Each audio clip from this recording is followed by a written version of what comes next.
Hello, everyone. This is Rachel Stravelli. Hi to my online human family.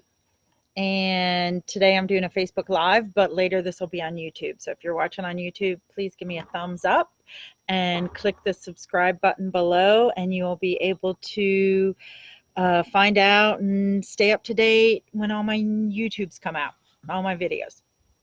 So I'm really excited today to share with you hopefully a quick, concise video on making new friends and insight on meeting people, whether you're at a new stage in your life, you move to a new place, as I have just done, maybe you've lost some friends, or maybe you just feel like you want to add some new life and new perspective to your current reality. Making new friends is a great way to do that.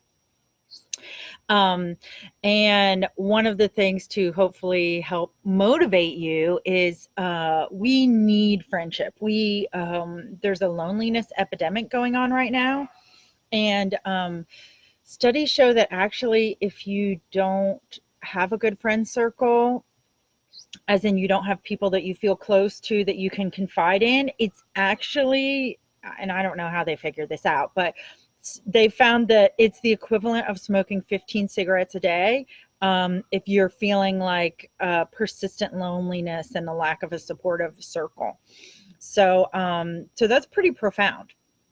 And it makes sense because we're human beings, we're social creatures, we need each other, we need that connection and that exchange of energy and love and listening and compassion that we get from other people. And also, so as I'm going to kind of give you like a Cliff Notes version today, because obviously, like, I could give you a list of 20 things to do, but I'm going to kind of highlight the high points, the big ideas, and then your job can be delve into that yourself. And in the future, I'd love to make a video about each of these big ideas involved in making new friends and connecting with new people. Um, and I also want to say that I'm going to put a link that side. Sorry, this video, whatever direction it's going in, always throws me off. I'm going to put a link because this week I'm doing a free webinar, but it's not going to be live on Facebook. You have to sign up for it. And the webinar is all about how to be more confident, know your power, and have the energy to go after your deepest desires. It's kind of the launch into my group coaching program that I'm getting ready to announce this week. So I would love if you want to join in for the free webinar. All right, so making friends. One of the things that I think is really critical before you start going out there and trying to connect with new people is to really connect to your own value. Connect to the fact that you are a great person, you have great qualities. I don't know what all those qualities are, but you do. And so before you go out to an event or make the effort to start doing these things, I want you to really spend some time and reflect upon what you think are some of your best characteristics. What are some of the things that you love about yourself? What are some of the things that other people love about you? Because that way, when you go out, you'll already be feeling some confidence and excitement. And some of the time, what I like to do, like right before I go to an event, is in addition to thinking about those things, I may take a walk. I want to show you. Let's see if I can do this here. Oh my gosh, the leaves in my backyard. I guess the light is not as amazing as I wish it was. So I like to look at nature because nature inspires me so much. Mother Nature is so beautiful and so loving. So I like to take a walk or spend a few minutes looking at the sky or looking at something out in nature before I go to an event, because it reminds me that I'm bigger than just me. I'm a part of, I'm connected to all of life itself. And then I don't feel so nervous or scared to be like, I'm going in this group and what if they like me or what if they don't like me? If I feel connected to everything else, I go into this group with confidence and I think I'm showing up as me. I'm going to do the best that I can. I'm going to be the person that I can be, and that'll be what it is. And so that confident, that connection to something bigger than myself gives me the confidence. And so if people are not feeling like connected to me at this event, or if I don't hit it off with anybody, it's okay because I still feel connected to all of life. And then that reaffirms my value to myself. So that's one of the ideas that I think is really great to start with. Another thing, and this is obvious, but it goes, it's not going to go without saying because I'm going to say it. You have to go where the people are. So think about, what types of friends would you like to have more of in your life? Do you want to have friends who are really focused on fitness? Okay, maybe join a running group or a cycling group, or go to the gym, start going to a regular yoga class or a koyo. I don't know how you say it. It's this thing that seems like a lot of people are into right now. Koya, maybe that's how it's pronounced. It sounds cool. I haven't been yet. Maybe you want to meet up with a trainer and like a boot camp, or one of those groups where it's like you and a trainer and like 3 other people. That might be a good way to make a connection. So yeah, that can help if fitness is your thing. If art is your thing, start going to local artist meetups. Like, sitting at home or even in front of your computer, you're not really going to meet people. Yes, you can meet people in forums and groups and et cetera, and make plans to connect face to face, or you can develop relationships online. But it's really critical to have a friendship, to make a connection with a friend that, sorry, I'm just giggling to myself about that squirrel I just saw. Yeah, it's right there now. Right there, running behind me. They love to do that all day long, and especially when I'm making videos too. So getting out there where the people are, and maybe you want to meet more parents. Like, maybe you're at a new stage in parenting, or you just had a child and you're like, okay, I got to go out there and meet people who are in the same stage of life as I am. If volunteering is really important to you, then you could go volunteer. Any of these places where you're going to go, if you're going for something that you're interested in, your chances of meeting people there who are interested in the same things, who want to connect with new people, are high. So I think that that's really important. Acknowledge, though, that as you're doing these things, it's going to take some time. Very few things in life happen overnight, and then happen overnight again. Like, okay, you might have some things that happen right away and it was so amazing the first time, but is that going to happen every time? Probably not. And similarly with friendships. So you may have to go to this meetup group 5 times to meet people you connect with. And frequency is one of the things that builds friendship, especially if you're an introvert, or you're shy, or it takes longer for you to warm up to people. It's very hard the first few times to make a strong enough connection to feel like you're a friend, if it takes longer for you to open up. So if you know this about yourself, if you know, like, oh, I don't like small talk, or it takes a while for me to warm up to people, then when you're going to things, go ahead and be gentle with yourself and remember that, and understand that it's going to take time, and that's okay.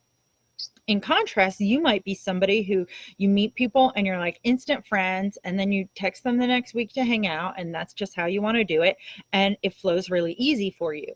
And if that's the case, that's great too. But it still will take time to have a longer lasting bond with this person, because that's how friendship is. Like, you can be close to somebody that you've just met to some degree, but getting to know them as a deep friendship will take some time. So, and one of the reason I love doing things like a book club or a meetup or a thing that meets regularly is the frequency of it. Because, oh, hey, Whitney, one of the things that I notice is, like, making plans with friends sometimes can take a lot of back and forth. And yet, if you are making plans with people because there's already a consistent thing that's like on the calendar, and it's every Thursday night or every Saturday morning, then you don't even have to worry about, oh, can I make the plans with this person and will it work out? You can just show up and they're going to be there and you're going to be there. So it helps you have some of that frequency with it, without you having to make as much effort yourself. Another idea that I want you to think about, and this I'm going to draw from my agriculture background, is thinking about monoculture versus diversity of crops. So monoculture is, if you've seen the cornfields where it's like acres and acres of cornfields or acres and acres of rice or sorghum or whatever it is, that's a monoculture when it's one plant, the same row after row, plant after plant, on and on and on. And the problem with the monoculture is, well, there are many problems with it, but it's more susceptible to diseases. It's more susceptible to variations in climate, and it's not as good for the ecosystem and all of that. Whereas in a diverse polyculture, there might be 6 rows of corn and then some rows of beans or some rows of squash, or maybe they've interplanted the beans and the squash, or maybe there's like 10 rows of tomatoes, but then there's 10 rows of kale and then 10 rows of squash. So it's not all one thing. And the benefit of that is it's not as susceptible to diseases and pests and all the changes in climate.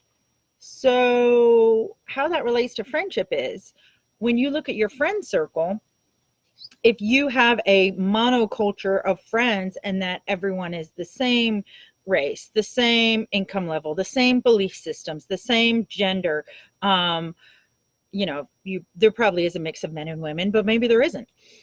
If it's all of the same pretty much, or mostly the same, what that does is it limits your frame of reference and your creative ability and your understanding of other people.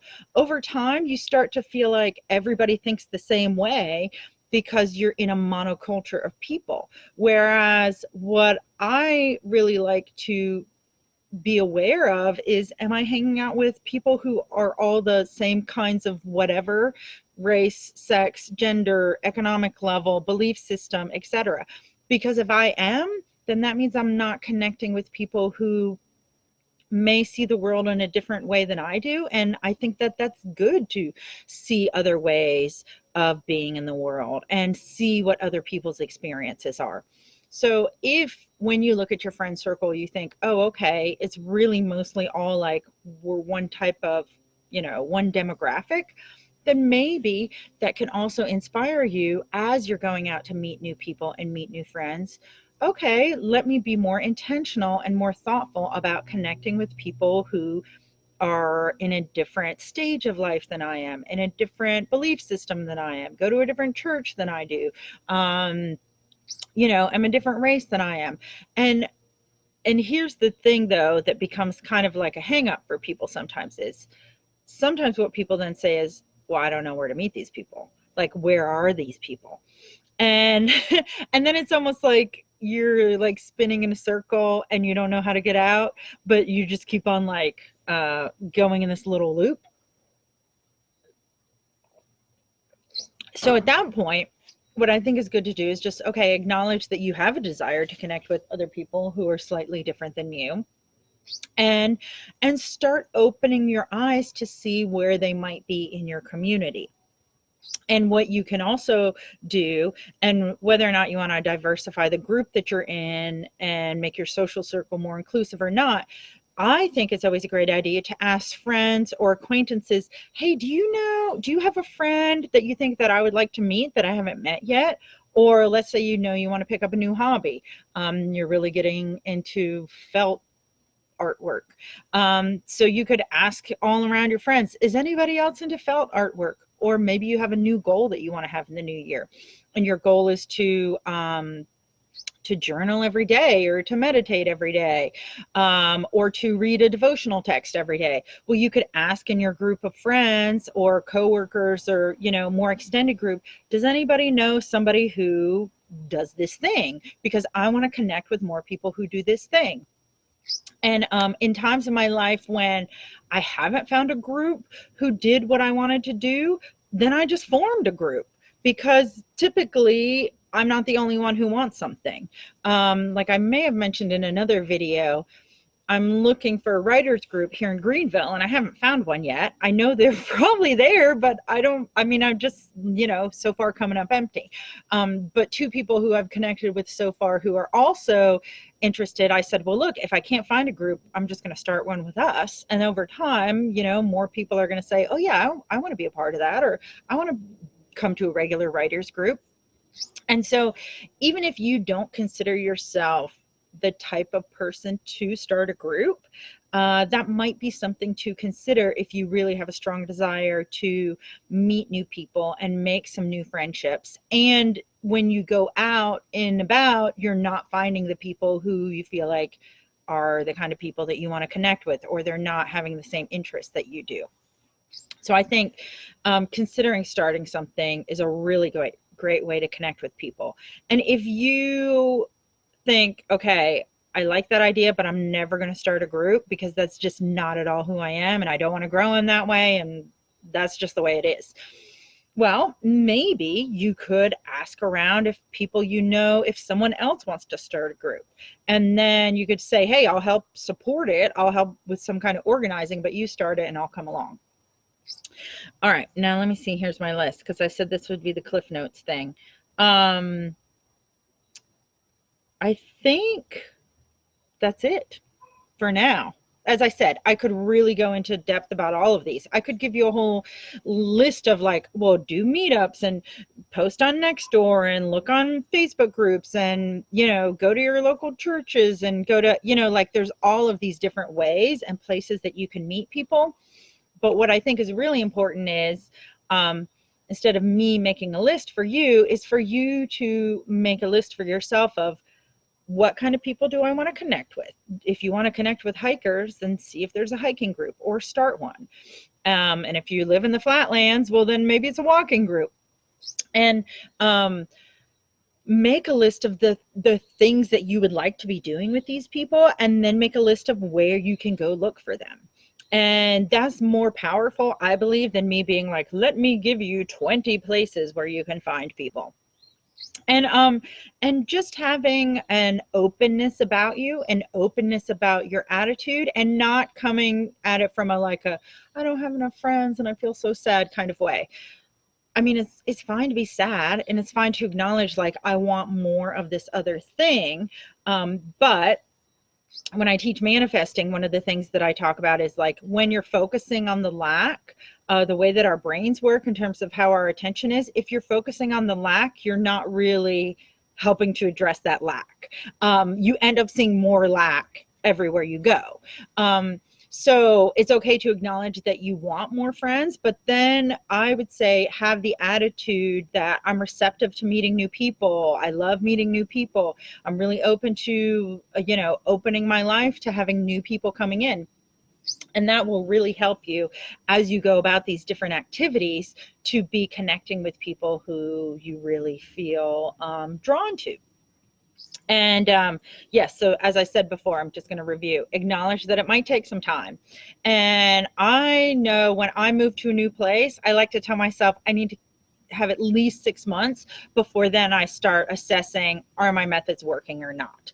And you can start evaluating what you're doing before, but I know it takes 6 months of putting in effort and going to things and connecting with people before I notice a difference. And so acknowledging that it'll take some time. Go where the people are. They're not, they're not in my backyard. They're probably not in your backyard either. So you're going to have to leave the house. You can start the contact online, you can initiate it there, but take it offline as soon as you can, in a safe place, if that's what you need to do, to connect with these people face to face and have that bond. And then lastly, as I said as well first, believe in yourself. Believe that you have something good to offer. People want to connect with you. People want to get to know you, and they want to connect with who you are. And you have great qualities that you bring to your interactions with people. And so I want you to remember that as you're interacting with people, because it's going to be a gift to these people to get to know you and to have you in their lives. So remember your value and your worth as you go forward and as you're meeting people. All right. Thank you so much for joining me. And as I said, I'm going to be doing a free webinar this week, but it won't be on Facebook, so you'll have to sign up for it. So I'm going to put the link, hey, Joey, to my website so you can sign up. If you sign up for my email list today, then I'll get you on the webinar list. And the webinar is going to be about how to be more confident, know your power, and have the energy to go after your deepest desires. All right. This one's short and sweet because I don't know when my son is waking up. He might be awake right now, so I better go inside and check. I hope you have a great Sunday, and it was lovely connecting with you. All right, take care and talk to you later. Bye.